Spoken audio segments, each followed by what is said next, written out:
In this session, we'll be trying to install 8051 simulator. For that, I have given the link here, which will have the instruction manual. And you will be able to see this picture on that page, right? You have to click it and you will be downloading it as a zip file, right? You'll get a zip file. Next thing, what you have to do, you have to ensure that you have this Java 2 runtime environment, right? J2RE. This should be installed in your system. Mostly it would have been installed, but sometimes if it is not installed, then you may not be able to open this simulator. So what is that you have to do? You have to go to this website and then download the Java. Make sure that you have the latest Java, because this simulator is going to run on a Java platform. So first of all, go to this page, right? Let me do that for you. So here, what is that you have to do? You have to click here. So when I place the mouse over the picture, right, I'll get a small description on my left bottom, right? It will say it's a zip file, right? So you have to click here, download it, right, in a specific folder, keep it ready, right? And then you have to go to this page, right? I have just clicked this page and say Java download. You have to download the latest Java, right? Download and ensure that you have internet connectivity. Once this is installed, then you can go to that folder, the specific folder, right? Let me go to that specific folder now. You will get a zip file like this, right? So once your Java is installed, right? Once your Java is installed, you have to unzip this only for one time, right? And say extract to or extract files, right? Once you do this, you will be able to see a similar folder with that same name, right? Now open that folder, right? After opening the folder, again you will have a subfolder. Again you go open it, right? Now if you see here, now you are able to see again one more zip file, right? And even if you see the extension, it is showing that it is a WinRAR file. I am using WinRAR for zipping and unzipping. So I'm seeing a WinRAR file. So this is where the trick is, right? You have to play with the trick. So what is that you have to do? Right click on this zip file, right? And then say open with, right? And then go to choose another application, right?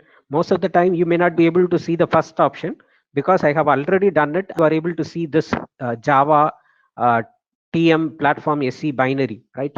But most of the cases you may not have this option, right? You'll have only this WinRAR, right? How to enable this one? Because simulator will open only with this particular exe, right? So how do I do that? I have to say, right click on that, say open with, then choose another app, then say more application, scroll down, you'll be able to see this option. Look for another app on this PC. Look for another app on this PC. Select it. So again, a pop-up window will come. Now you have to browse through the folder where you have installed Java, right? Now I'm getting into Java, right? I'm getting inside. I'm going inside bin, and inside bin I'll have this Java application. I have to select this and say open, right? So now when I do that, I'll be able to get the first option, Java platform SC binary, right? When you click that one, then this pop-up window will come, simulator, right? This is a simulator. Our next task is to execute the program, right? We are going to do 8-bit numbers to be added. Whenever you see this X, right, in the instruction, right? If you remember the 8051 instruction set, we mostly use this move X. This X will indicate that you are accessing to external memory, right? We are accessing our external memory, right? So this is what a small change that I have brought in this program. I have modified the code, what you see on the right, right? So we'll be using this code, right? In this code, I'm using a first data as 0A. 0A, the decimal equivalent is 10, right?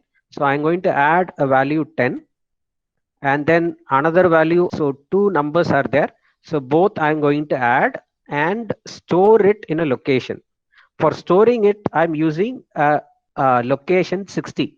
right? I'm going to use the memory address 60 and I'm going to store the result. So result will be stored in 60, the memory location 60. So look at how the program works. So I have the first data in accumulator, second data in R0. So I am adding both A and R0 and storing the result, right? As you know that accumulator will hold the result, right? That means the accumulator content will be moved to the location which is specified in R1 register.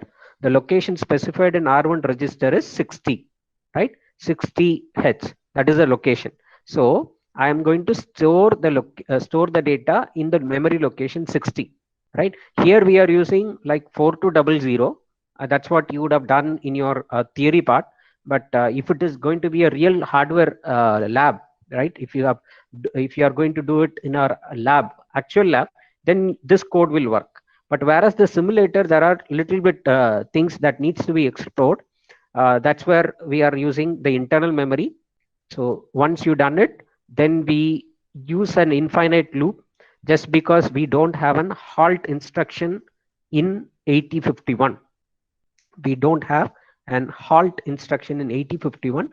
That's why we use this, right? Okay, quickly I'll run this program in the simulator for you to understand. So I have written the program.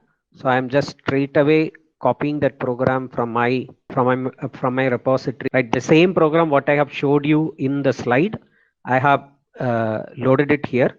Once you load the program, now watch carefully, this is the location, right? So I don't know whether I'll be able to, I cannot zoom this app. So that is a location. I am placing my mouse in the memory location 60, right? You can watch this. As of now, it is 00, right? As I run the program, you just watch what happens there,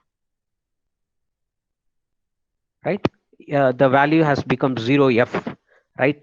10 plus 5 is 15. The 15 equivalent hexadecimal value is 0F. So this is how the program is going to work.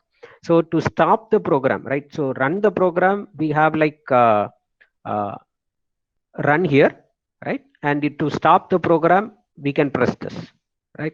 So I can pause the program. If I want to stop the program, I have to say reset, right?